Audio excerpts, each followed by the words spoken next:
We already have a few that have copied us, and we're only 3 weeks old. I remember way back before, I think it was before you guys even got the Killer Bears name, the art, I remember, so the way that we got connected, I worked with Sven on a previous project way back, and I remember seeing him tweet that there was a random project using the art. Yeah. And it was like something that like wasn't even connected, but they were acting like it was their own. Yeah. So they took Mimo, who's our artist. He's so talented. His Instagram, he posts his work. So somebody was basically just scrubbing his Instagram and uploading them to OpenSea and selling them. It's sad. I mean, OpenSea, they do their part. They have a system for verification and all of that, but it takes time. We're still unverified. The moment you hit 100 ETH in trade volume, you're eligible to apply. But there's a lot of demand there, and they have only so many people working there, so it takes time.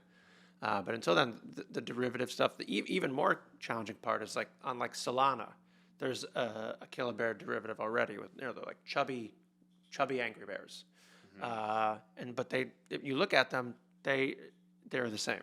They just ate a cheeseburger.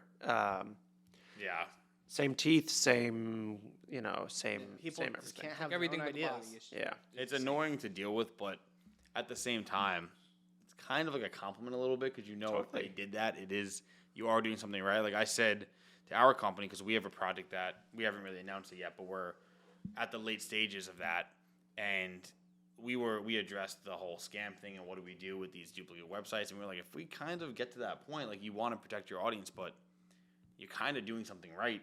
definitely. If you do have to address that. So it's like a double-edged sword because you never want your community to be victim to something or potential buyers. And actually, like continuing all that, like you said, it was a different site. Like it was like a .net instead of a .xyz.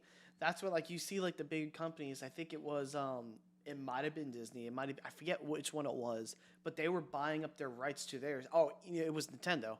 Nintendo bought their right to like their sites for NFTs. They're not going into NFTs. They just wanted to make sure. Didn't Sega do that same thing? It's defense. Yeah, they're playing defense. Yeah. That's where it's like you really gotta like anyone that's like it's gonna be a big project. It's like you probably should do that just to protect yourselves from any of that. That kind of ties in with the same idea of I forgot the name of that project. It was like Pixelmon or something like that, but it was copying Pokemon. Yeah, and it was literally like Pokemon, like straight up Pokemon. Yeah.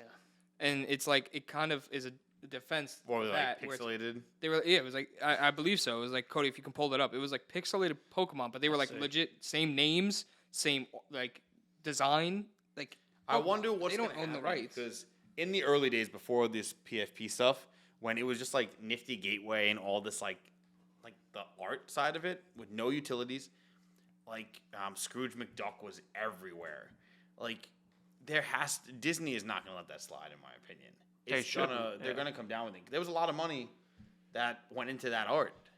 Yeah, you want ignorant? Oh, the thick Pokemons. Yeah, they made the thick mons, which that started on Facebook Marketplace with these companies making Facebook Marketplace. Oh, the companies were making fake cards that people could buy just for fun. and it would be like thick Pikachu, and it was like THICC Pikachu. Oh my god! And it was like Pikachu bending over. That's actually really funny. Like it's funny, but it's just like it's ignorant. But like people Who comes up with this stuff? but like that's what they were doing, and they were selling those as NFTs. I'm like, you can't do that.